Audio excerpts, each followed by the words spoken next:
O terrorismo é um fenómeno que se conhece desde há muito tempo, havendo relatos de ações desta natureza ainda a início do primeiro milénio.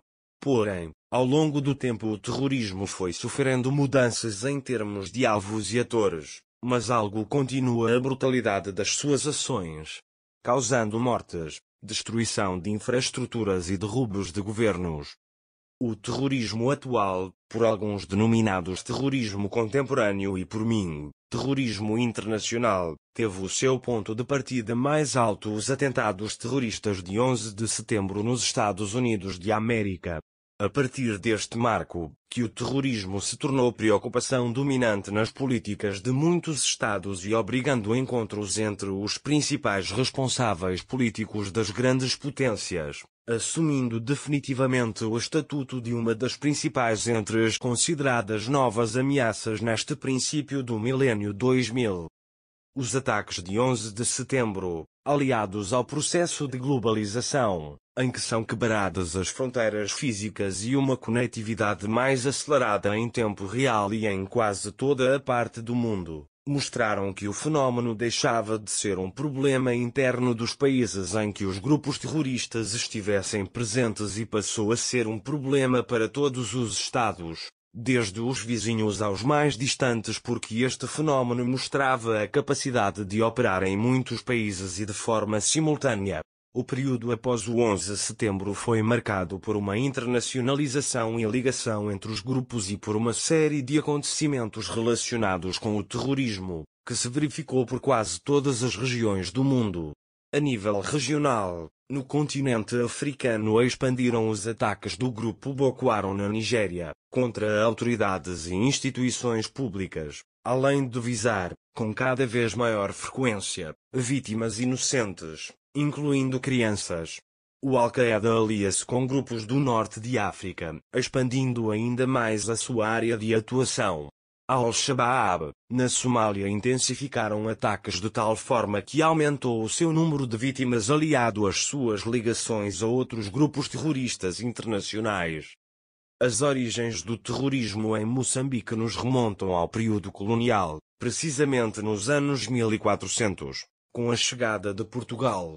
Os portugueses intimidaram e assassinaram moçambicanos, criaram desordem no seu estado de existência e forçaram as comunidades a viver em constante estado de medo, através de penas duras que eram aplicadas contra os povos locais de modo a compeli-los e satisfazer interesses dos poderes coloniais. De forma desumana, foram milhares de moçambicanos massacrados durante a era colonial portuguesa em Moçambique. Houve necessidade das comunidades locais organizarem-se e criarem um mecanismo de repressão ao colonialismo. Nessa vertente surgem os movimentos de libertação nacional, tendo como o principal a Frelimo, que usou práticas terroristas em suas ações, dentre elas, caracterizadas por sabotagens, atentados em instituições coloniais e ataques a alvos militares e civis.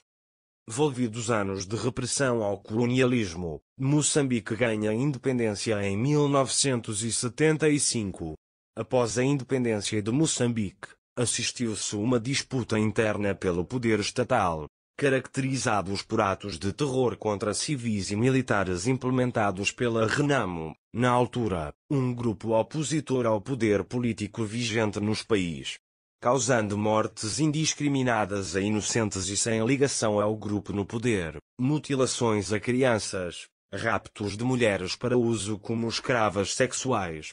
Voltados anos de guerra, entre o governo e a Renamo, e consequentemente houve negociações que culminaram com o fim destes ataques. Moçambique respirava um clima de tranquilidade e estabilidade, até que, nos dias 5 e 7 de outubro de 2017 registaram-se os primeiros ataques terroristas contemporâneos no distrito de Mocimboa da Praia, na província de Cabo Delgado, norte de Moçambique, e foram atacados instituições públicas e privadas, iniciando assim uma nova era de instabilidade e insegurança, configurando Moçambique como um estado com presença e influência de grupos terroristas.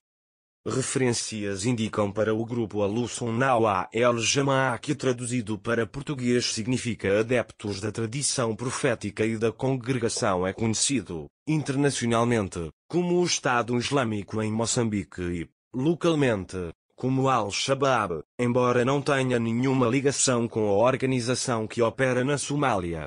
Não existem informações robustas em relação ao grupo que opera no norte de Moçambique, segundo o Muriel Genoud, um dos principais investigadores e pesquisadores das ações terroristas em Moçambique. Entende que o grupo tem suas origens no ano de 2007 sob liderança de jovens que estudaram na Arábia Saudita e no Sudão com bolsas de estudo e voltaram impregnados de um pensamento fundamentalista. De 2017 até agora, 2023, várias infraestruturas foram destruídas, desde as privadas e públicas, e causando milhares de deslocados. As ações terroristas em Moçambique são uma séria ameaça à segurança nacional, visto que as projeções económicas, vindas da exploração de recursos naturais que seriam alocados a outros setores não produtivos do Estado, não se têm alcançado.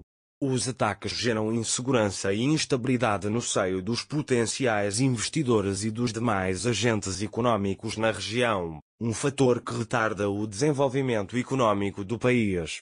Os setores produtivos que contribuem para a arrecadação de receitas e para o crescimento da economia local encontram-se paralisados ou funcionando muito abaixo do seu normal, nas zonas afetadas, particularmente.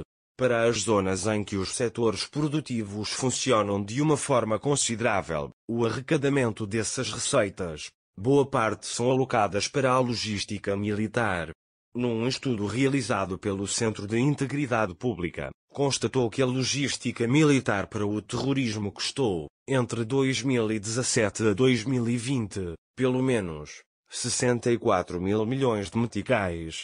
Este valor podia estar a ser alocado para os setores não produtivos do Estado, como a educação e a saúde.